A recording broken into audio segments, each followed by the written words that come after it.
This is my second time in a year speaking to the Australia Institute. As it turned out, I spent the last parliamentary term writing 2 books, among other things. So the last talk was about book number 1, Disconnected, and this talk is about book number 2, Battlers Billionaires. But just because I'm talking about a book does not mean that you have an excuse not to go out and buy it.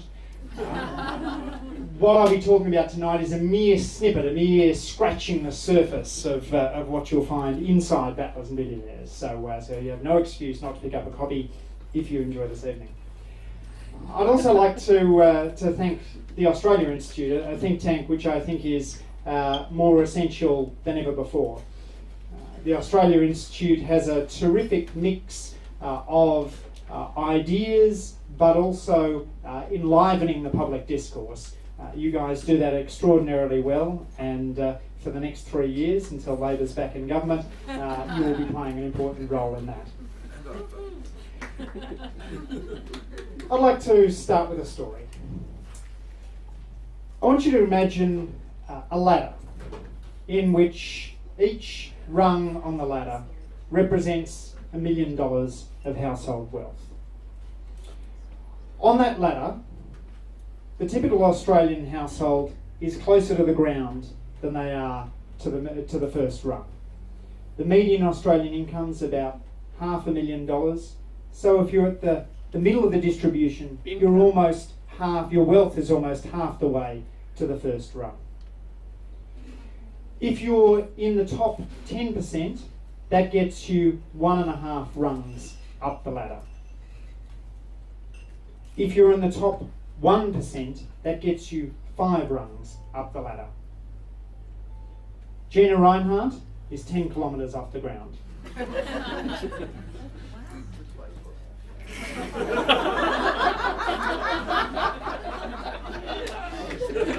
So that's inequality in Australia. But the question that I want to talk about tonight is why inequality matters. Why the gap between rich and poor is important in and of itself. We know that there are big differences in outcomes in Australia. Take health, for example. If you're in the top 5th of the distribution, you will live on average 6 years longer than if you're in the bottom 5th of the distribution.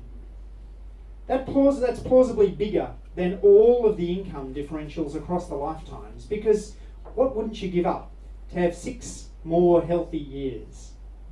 6 more years of great movies, 6 more years spent with grandkids. If you compare the rich and the poor, those earning less than 20,000 and those earning more than 80,000, you've got a difference in teeth of 7 teeth. The average rich person's missing 3 teeth, the average poor person's missing 10 teeth. So that's a rich-poor difference that shows with every smile. But inequality matters too in more substantive senses. Take 2 football codes, AFL and English Premier League. In AFL, over the last 2 decades, no team has won a grand final more than 3 times. In fact, during the late 1990s, the Crows went from near bottom of the ladder to winning the premiership, back down to nearly the bottom of the ladder again. Rags to riches to rags. English Premier League isn't quite like that. In English Premier League, one team, Manchester United, has won 12 out of the last 20 seasons. It is perhaps the most tiresomely predictable sporting code on the planet. And the reason for that is systematic. In AFL, the salary cap means that there's no more than $9 million can be spent on the salary bill of any team, with punishment if you go beyond that. Man U spends upwards of $200 million on its players. In English Premier League, scouts scour the globe looking for the best players. In AFL, there's a draft with the lowest ranked teams having the first pick. And in English Premier League, you get to keep your TV revenues, where in AFL, they're shared out among the sporting codes.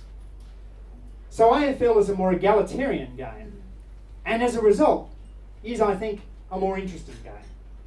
So the fundamental question for Australia is really, do we want a society that looks more like AFL or a society that looks more like English Premier League? That's a bit about why we care. Now let's go back into the story of Australia. And let me give you a brief potted history of the last couple of centuries of Australian inequality. At the time of European settlements, both Indigenous Australia and the white settlers are surprisingly egalitarian. Indigenous Australians, as hunter-gatherer societies tend to be, are extremely egalitarian because they're living pretty close to the point of starvation, and because, as a nomadic community, they can only keep what they can carry on their backs. Australia too would be a much more equal society if we suddenly instituted a rule that you could only keep what you could carry. And the settlers are egalitarian too, for something of the similar reasons. They're so close to the point of starvation that they have to share what they have fairly equally between soldiers, free settlers and convicts. And in fact, early invitations to dine with Arthur Phillip at Government House purportedly carried the inscription on the bottom, "Please bring your own bread." But from those very egalitarian beginnings, Australia quickly becomes more unequal. Part of the reason for that is land grants, which are given out increasingly to the most successful settlers. Large shares of the land being given to the top groups, and much of the land being given to politically connected families like the Wentworth family. By the 1820s and 1830s, Australia is becoming startlingly inegalitarian. Our squatters find themselves with very concentrated shares of sheep and land. If you look at the all-time Australian rich list, a rich list which tries to track right back through the last couple of centuries the richest ever Australians, you find an extremely large share of them from the 1820s and the 1830s. The gold rushes too increase inequality in Australia, and by the late 19th century you have the phenomenon of a large group of landless labourers walking the land, looking for work. They do jobs like mallee grubbing, which is work where you try and dig mallee roots out of the soil so crops can be planted. At the same time, there's an elite. There's people who have large retinues of servants. 4% of the Australian population in the 1860s work as servants, a larger share than work as teachers today. And so, if you were to take a time machine back to late 19th century Australia, it would probably remind you more of Dickens' London than it would of modern day Australia. By the early 20th century, the gap between rich and poor has continued to widen through the recession of the 1890s. Many who go off to World War I go off with just the possessions they've got on their backs. They're driven there in part because of the mass unemployment that comes through World War I. World War I increases inequality because wages are capped but prices aren't, so purchasing power falls. And by the 1920s, Australia is probably as unequal as it ever ends up being for over this 225-year period. But then things start to turn around. So we see steadily through the 1930s and 1940s an increase in egalitarianism. World War II is different from World War I. There's a lot more manufacturing that takes place, which creates more jobs for manual workers. Wages are capped, but so too are prices. And so workers benefit much more out of World War II.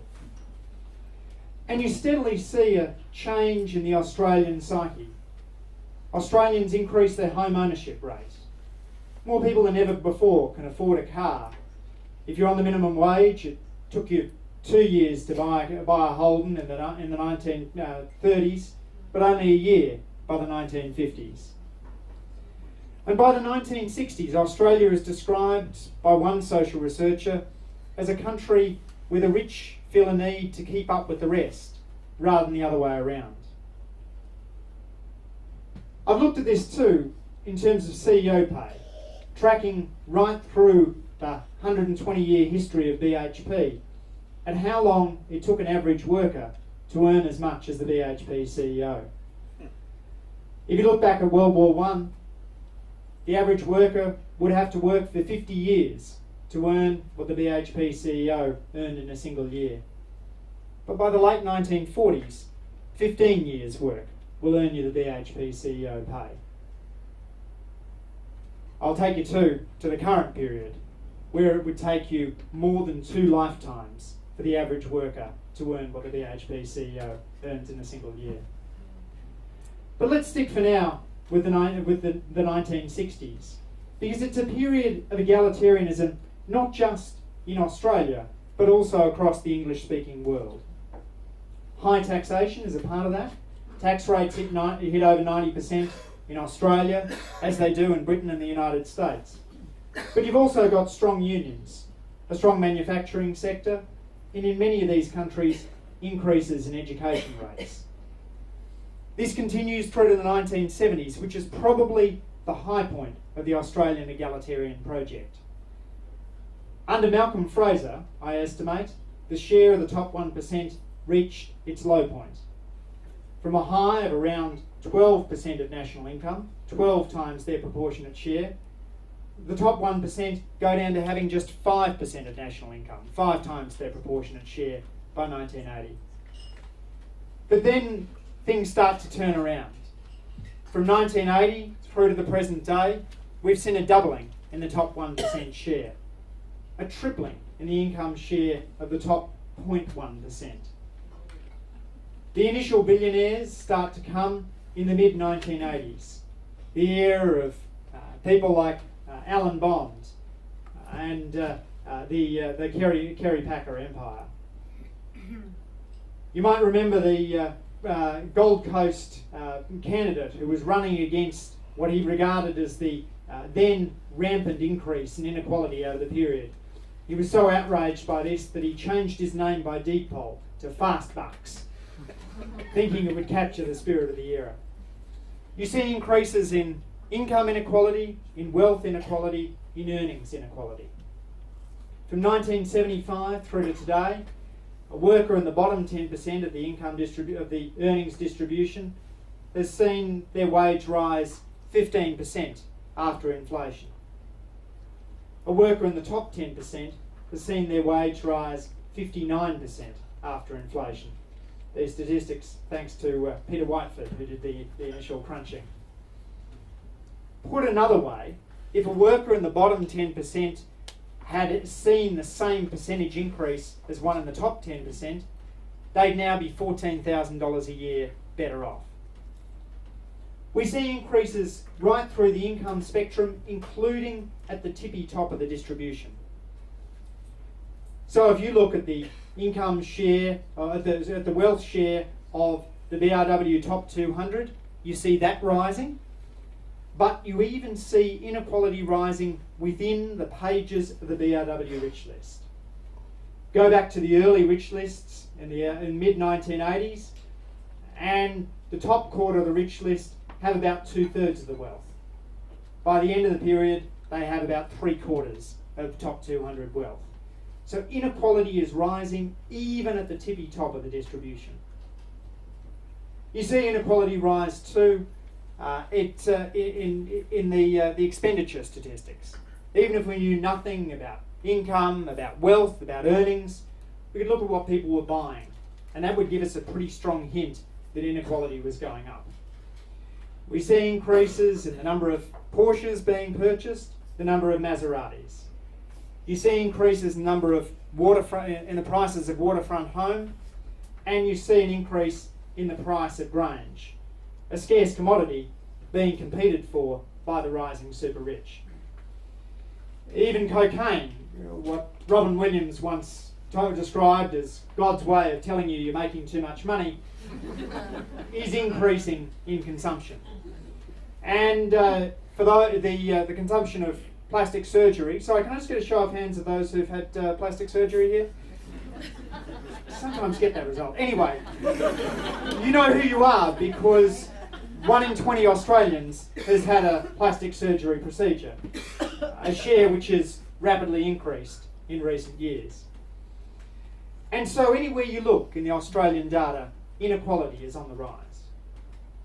But why does it matter? Well, it really seems it matters which hand I hold this microphone. So, one way of thinking about the impact of inequality is to try a simple experiment. My eldest son, Sebastian, is 6 years old, and I asked him which of two scenarios he preferred. Would he prefer that he and his 4-year-old brother Theodore each got 1 biscuit, or that he got 2 biscuits and Theodore got 3 biscuits? Do you think he preferred the first or the second? The second? More biscuits? No, he preferred the first. Same. And he said he'd prefer fewer biscuits, but the same as his brother, because he said it would make me sad if Theodore got more than me. Now sure, he's just a 6-year-old.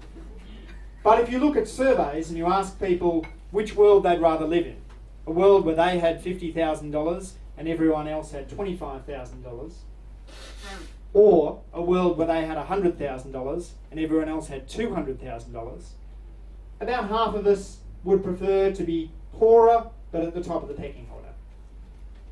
And it's not completely crazy to imagine that that's what we want, because a lot of things in life are positional goods. If Richard and I are competing for a job and we think that it's important to make a good impression, then I'm going to be driven by his spending. If we're in an egalitarian society, I might expect that Richard will buy a $200 suit. If we're in an unequal society, I might think he'll buy a $1,000 suit, which means I have to get one too to keep up. And part of the plastic surgery effect is not just wanting to be better in absolute terms, but wanting to be better in relative terms. Because after all, the dating market is the classic relative competition. We can also see effects of inequality in other ways. I'm sceptical of the Richard Wilkinson and Kate Pickett inequality is bad for everything thesis, but I do think that inequality has some significant negative impacts across the distribution. For example, in a society with a lot of inequality, it's pretty hard to move from rags to riches. Think back to that ladder analogy again. The wider the gaps between the rungs, the harder it is to climb it over a life course. So an unequal society is probably also a static society, in which it's hard to move from rags to riches, or riches to rags, over the course of a lifetime. Inequality is also risky for our polity. We've seen increases in large campaign donations with the rise of the 7-figure campaign donations. And we know that the more inequality you get from the United States experience, the more risk there is that political parties will be able to pursue policies which benefit the rich, but pay for ads that claim that they're looking after the middle. Australia has a strong egalitarian ethos which runs right through our society. We're a nation where many of us sit in the front seat of taxis, where we don't like tipping, and where if the Prime Minister entered the room, most of us wouldn't stand up, no matter what party they were from. Peter Fitzsimons tells a lovely tale of when he was interviewing Bob Hawke, and Hawke was telling him about a great golfing shot he'd taken. Hawke is at this stage the Prime Minister of Australia, nominally the most powerful person in the country, and midway through the conversation, a waitress comes over and says to him, "Do you want milk in that coffee?" Hawke waves her away with a hand, and she looks at him and says, "Do you want milk in your coffee?" I suspect you, like me, love that story. There's a sense of pride in being a country where a waitress is perfectly happy interrupting the Prime Minister in mid-flow. And that sense of egalitarianism carries through even to hierarchical institutions.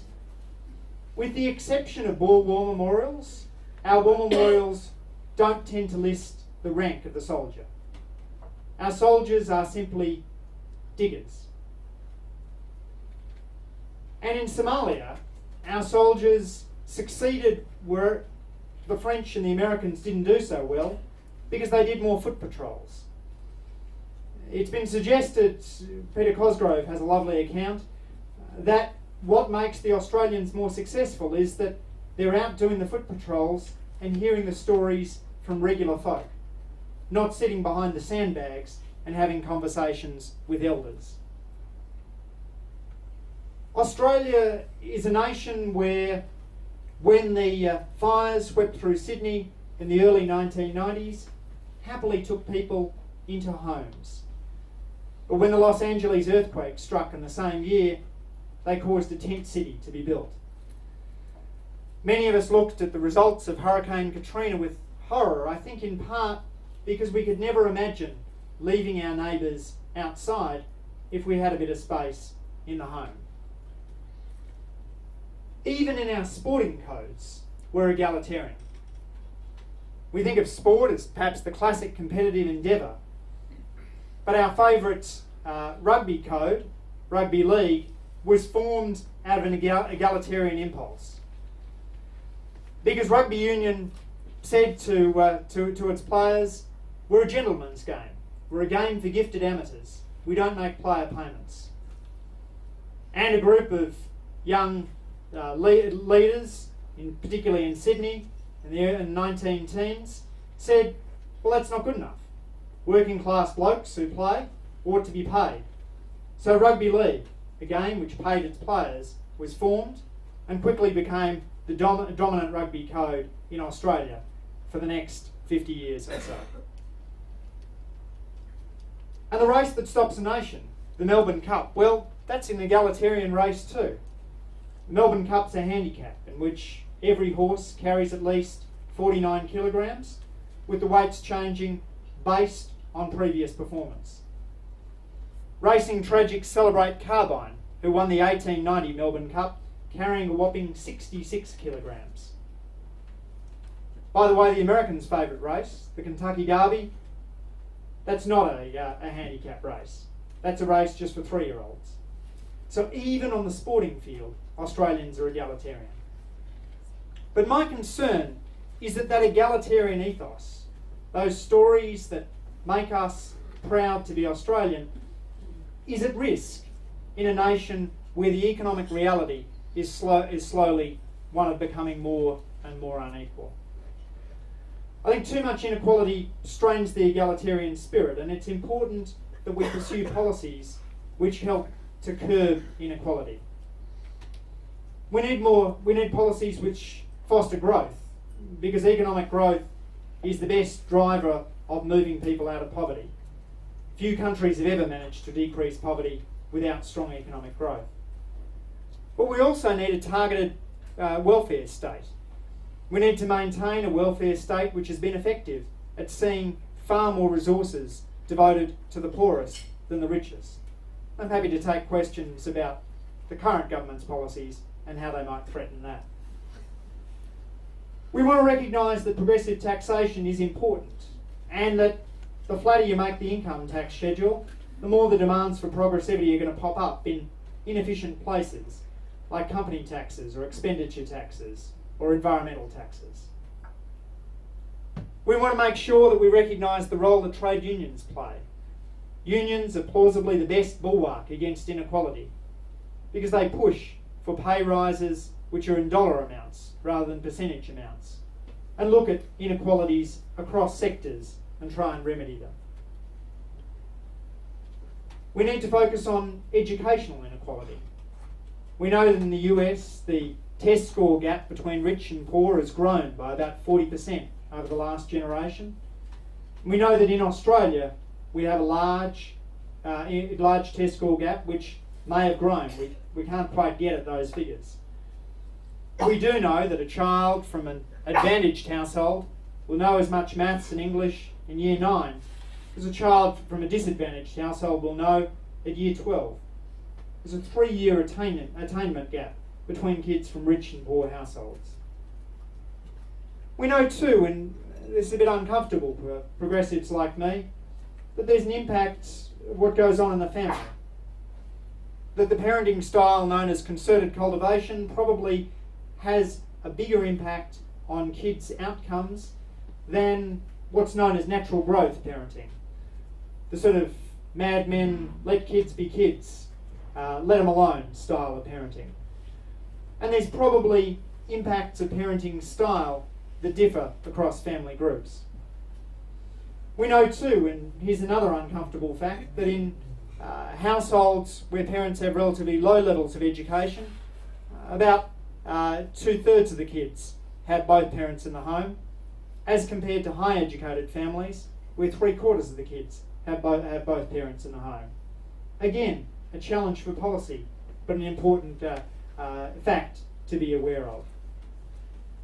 In the Northern Territory, 1/3 of Indigenous children have no father's name on the birth certificate. I don't know how to fix this, but I do know that family structure and what goes on in the home probably is part of the puzzle if we're to reduce inequality in Australia.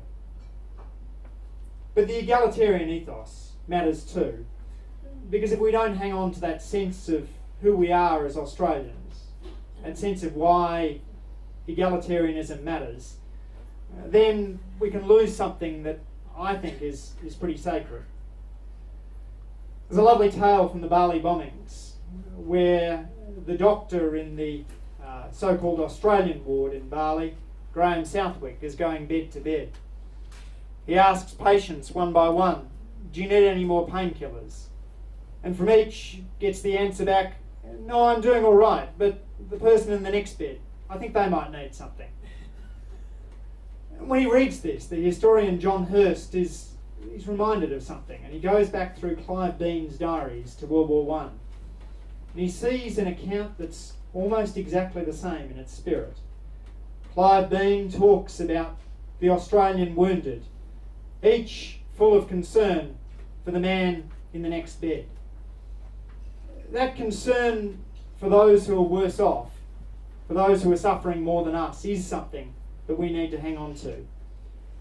The policies, the tax settings, the union laws, all of that matters. But the egalitarian spirit matters too. We need to make sure that that continues to burn bright. Thanks very much.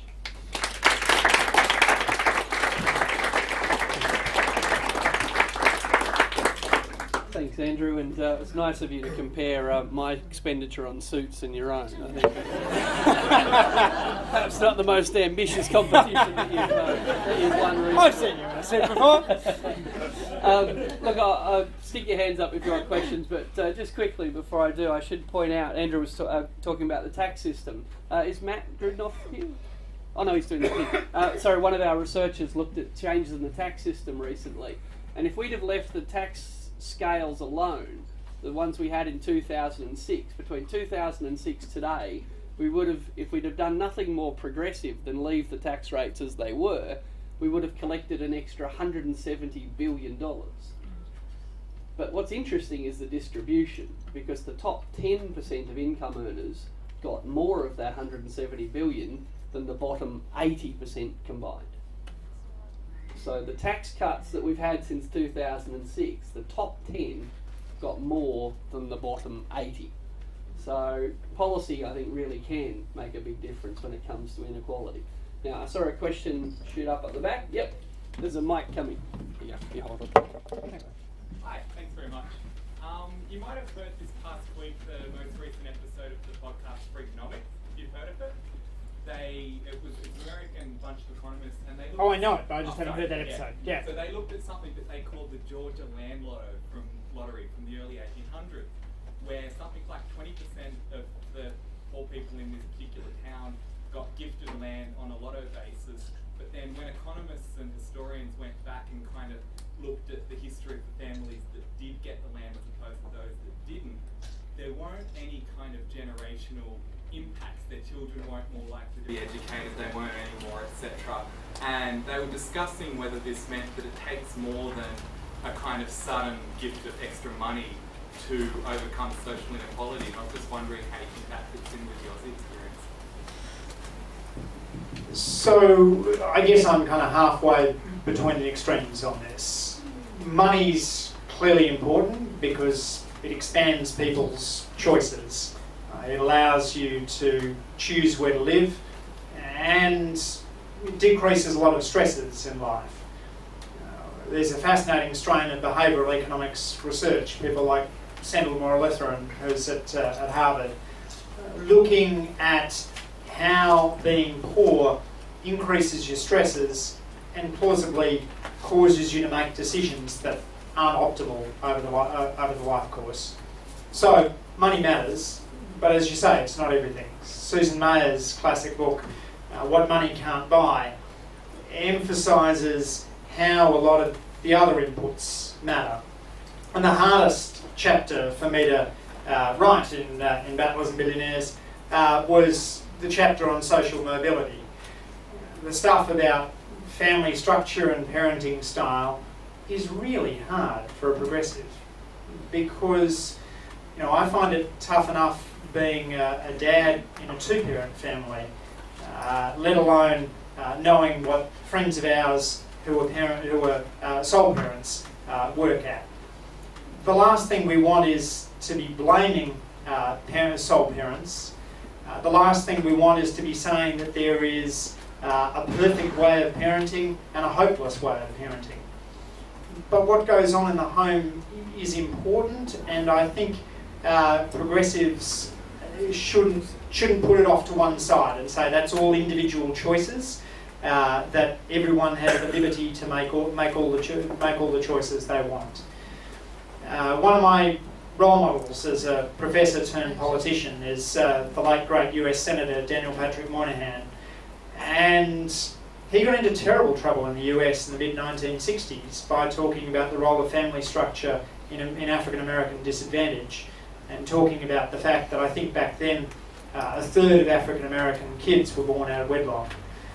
Now it's 75%, and everyone's talking about that issue. We don't necessarily have the answers, but I don't think we can wall ourselves off from the conversation. I'm interested in your... I'll just wait for the mic that's coming. Thanks, okay. Ren.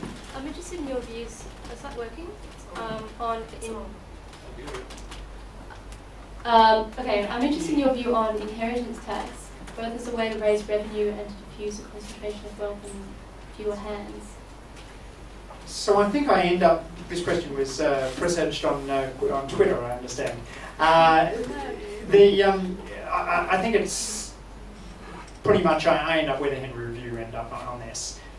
So, there's, depending on how much of inheritance you think are accidental and how much are driven by the bequest motive, there's questions about the efficiency of inheritance tax. But most economists tend to think that it's plausibly as efficient a tax as others we have, and clearly reasonably equitable. But politically, I think I see no prospects for inheritance taxation being reintroduced in Australia. So it doesn't seem to me worth spending large amounts of time agitating for. It's a bit like a progressive expenditure tax. There's a large consensus across economists that rather than having progressive income taxes and flat expenditure taxes, it would make much more sense to have a progressive expenditure tax.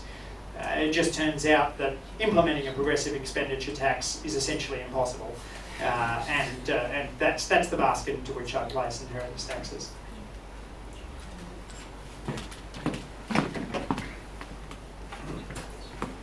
Hello. I was wondering whether you've done any thinking, or even perhaps touched on it in your book, about how climate change might impact on people of different economic levels within our society. So fascinating question. There's nothing in the book on climate change. The way I would think about it as an economist is that one of the things money helps you do is to be able to better deal with shocks. So if you're affluent, you're more likely to be able to deal with your house burning down, with getting divorced, or with losing your job. And to the extent that climate change increases volatility, that's going to hurt the poor more than the rich. The extreme weather events is the classic one to think about. Droughts, floods and fires. are all going to be events which hurt those at the bottom of the income distribution more than those at the top, because they simply can't self-insure against them. A stock of wealth is a buffer against adverse effects in life, and those at the bottom of the distribution don't have that stock of wealth.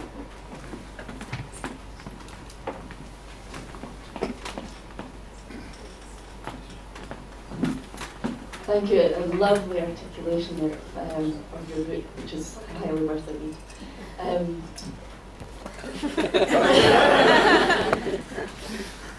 Andrew, you've sort of spoken about the internal experience of inequality in Australia and your demonstration of how that inequality has built up over time, and then particularly around the 1980s, which of course was when internationally so much really started to happen in terms of the neoliberal model. Can you comment on, so I agree with pretty much everything that you said and some of the policy responses that we need to think about domestically, but can you comment on how, as a country, we are able to respond against such incredible international push towards, so things like trade, investment, integration of financial flows, which have really perpetuated the inequalities that we're seeing domestically. And given that our current government absolutely embraces even more of that sort of model, how do we wrestle domestically vis-a-vis internationally against such might, which I think is what has actually led to that very top elite?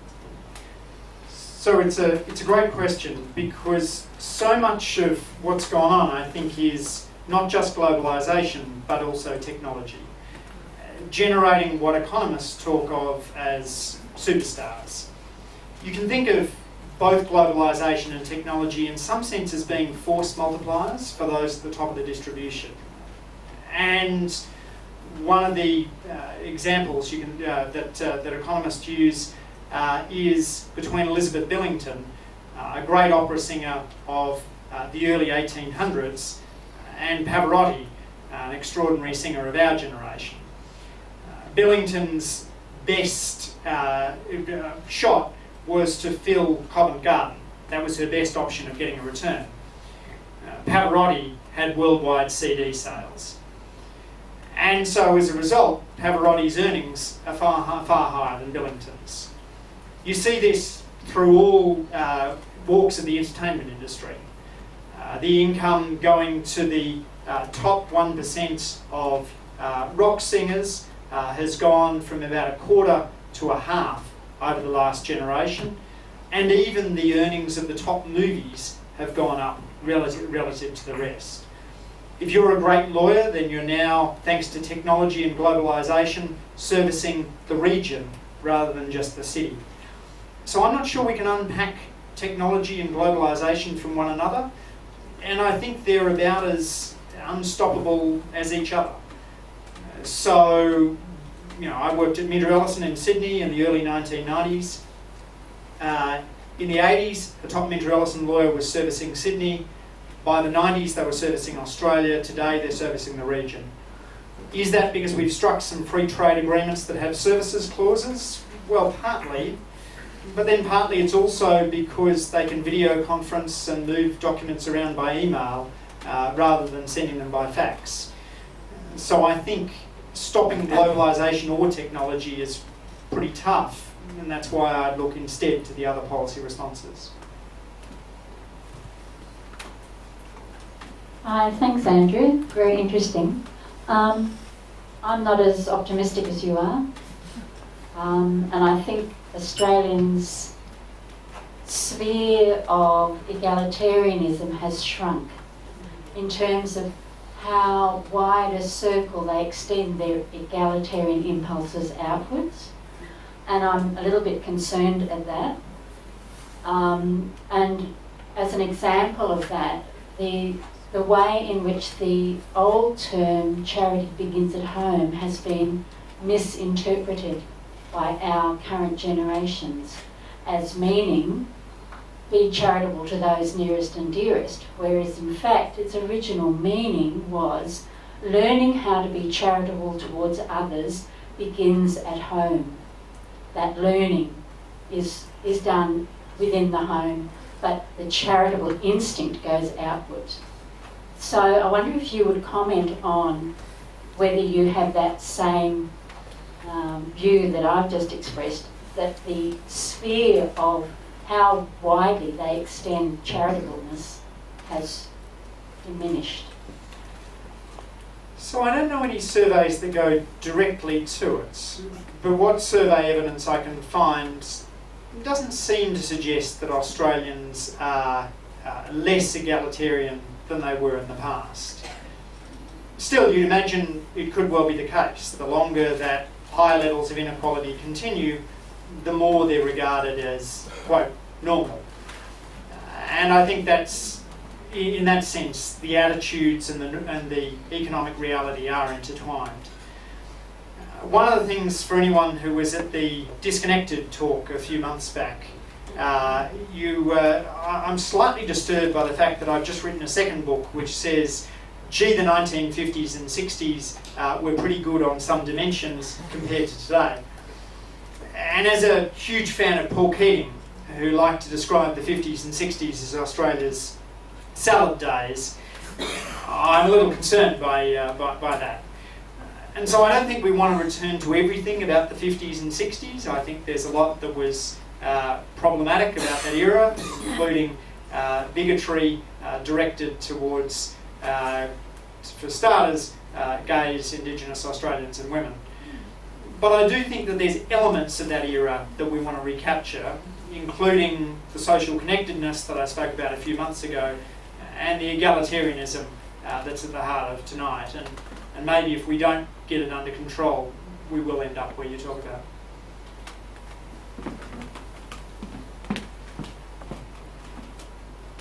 I think many people in this room would question the Labor Party's commitment to egalitarianism as evidenced by the last 6 years of government. You have done some good things such as disability care and the Gonski report. On the other hand, you kept the rate of unemployment benefit very low, and you impoverished single parents even more than they were impoverished before. So it seems to me that the Labor Party needs to rediscover a commitment to making, and you lowered tax rates as well. So it seems to me that the Labor Party needs to rediscover a commitment to egalitarianism. So, great question, thank you. I'd push back on a couple of grounds. Firstly, I never thought I would see a Labor Treasurer talking about inequality. I thought that in the whole time I was in Parliament, we would regard that, my party would regard that as too risky, as being too easily tagged as class warfare. But Wayne Swan found a way to get into that discussion, to talk about the rising income share of the 1%, the work that I'd done with Tony Atkinson, and to talk about Bruce Springsteen and how Springsteen's concern speaks to the idea that if you increase inequality too much, then you can decrease mobility. That it might become impossible for a kid born in a working class family to make it. The tax decision, I take that one on the chin, but against that I give you the pension increase in 2009, which decreased poverty by a fifth in Australia. Probably the biggest single decision to affect the poverty rate over my lifetime at least. On the sole parent decision, that was driven in part by the finding that employment is the best predictor of poverty in Australia. If you go to the top 10% of the income distribution, in those families, 95% have someone who works. If you go to the bottom 10%, 14% of them have someone who works. So increasing employment rates is important. And the view that Prime Minister Julia Gillard put at the time was that she didn't think it was in the best interests of children to be in a household where no one worked until they were age 16. So that was that egalitarian. There was an egalitarian impulse behind that decision. Benefit adequacy is challenging too for the same reason. So what you're trying to do with benefit adequacy is to increase employment rates, but at the same time, so the lower the benefit level, the more you encourage people to move into work, but the tougher it is for people who are on those benefits. So that's always the balancing act that governments are engaged in working out the right way to set unemployment benefits. Ours, by OECD standards, are relatively low, but last for a relatively long time. So there's differences in how that social safety net is structured. But I'd also put that against the decisions of the incoming government to spend somewhere between $12 and $20 billion on a paid parental leave scheme, which will be 5 times as generous for the richest as it is for the poorest. That's almost unprecedented in not just cutting taxes to benefit the rich, but using our transfer programs to benefit the rich as well. And that's something you never would have seen a Labor government do.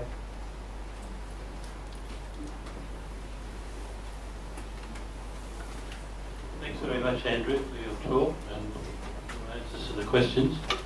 In relation to your point about our basic instinct for egalitarianism in Australia, I'd like you to comment on what's happened in this election. It's early days to be able to analyse exactly, but the fact that Palmer could get 3 Senate seats and win against quite a strong Liberal candidate in Fairfax, probably win.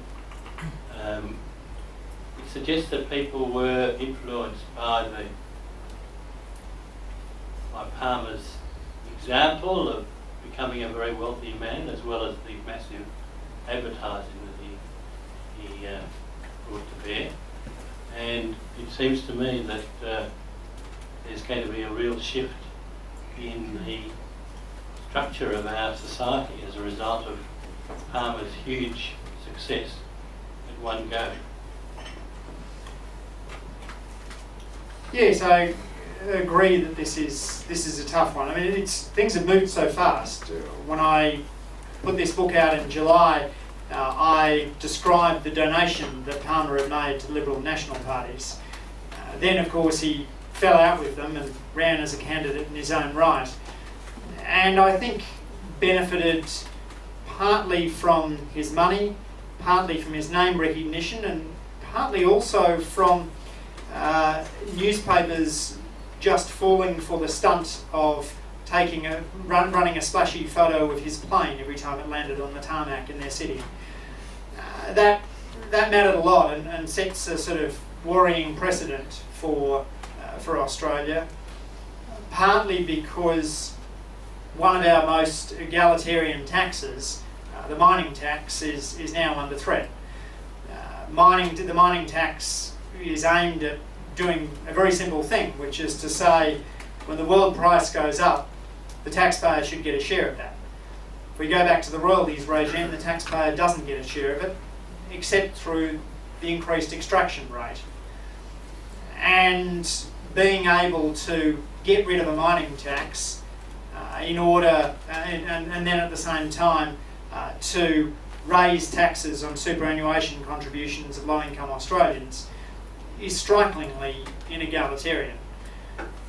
In the same spirit, increasing cutting the income support payments, twice yearly payment to low-income earners, and then at the same time putting in place a regressive paid parental leave scheme is also going to increase inequality.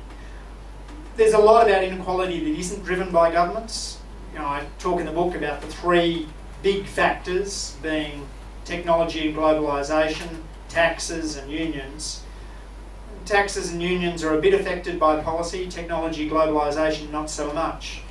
But together, governments can make a difference in taking us in the right direction or the wrong direction.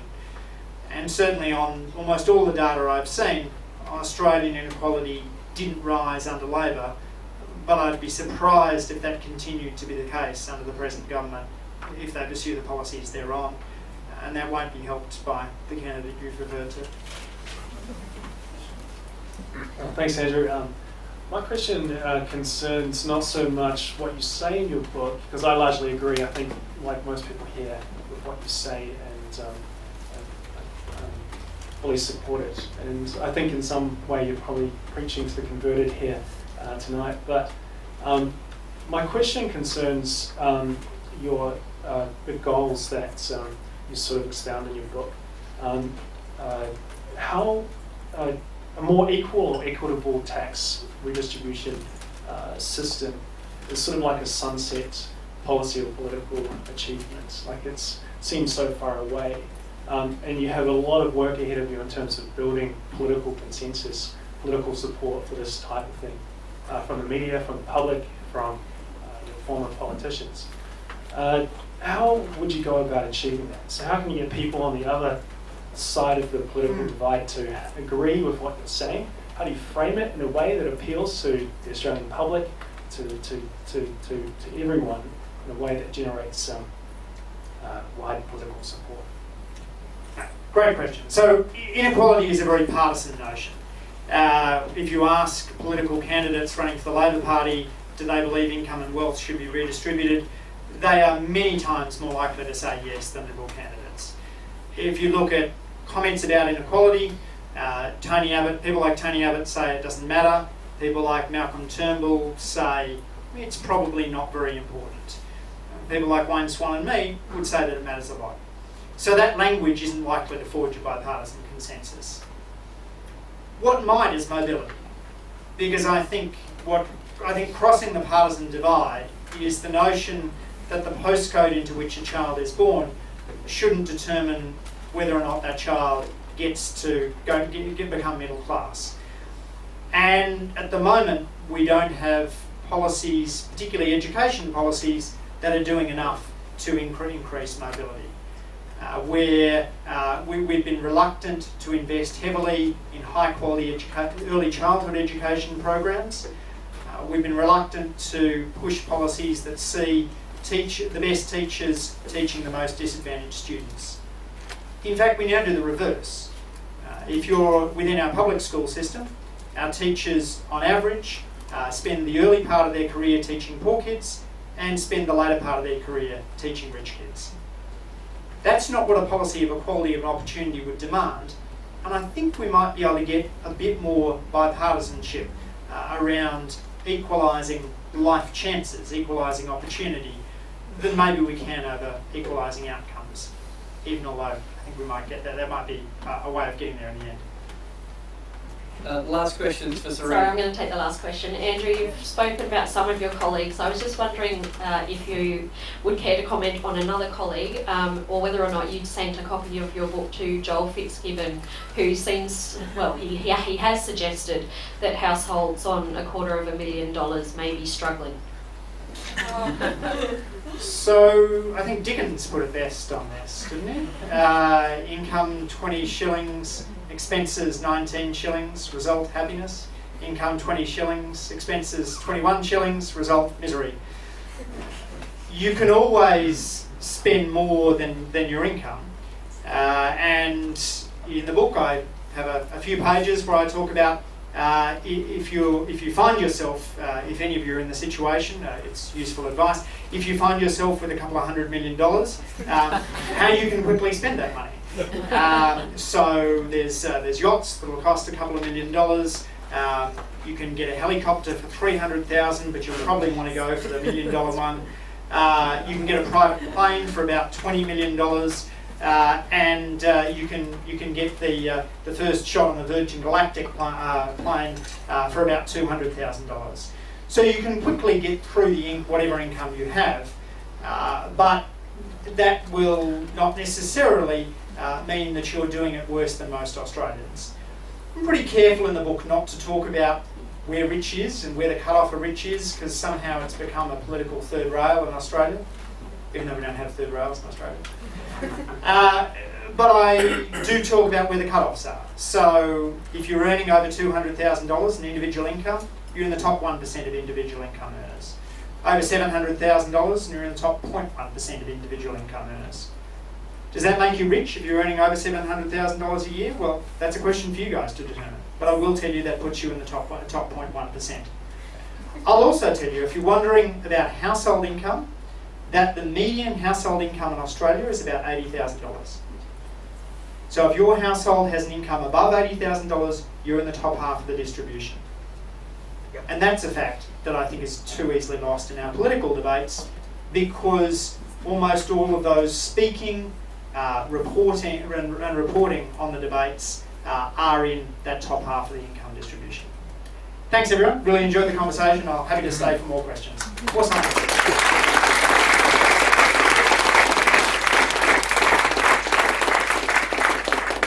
Thank you, Andrew, and thanks to Google and the wonderful transparency of the Australian public service. When Joel Fitzgibbon made that point about $250,000, I Googled his income.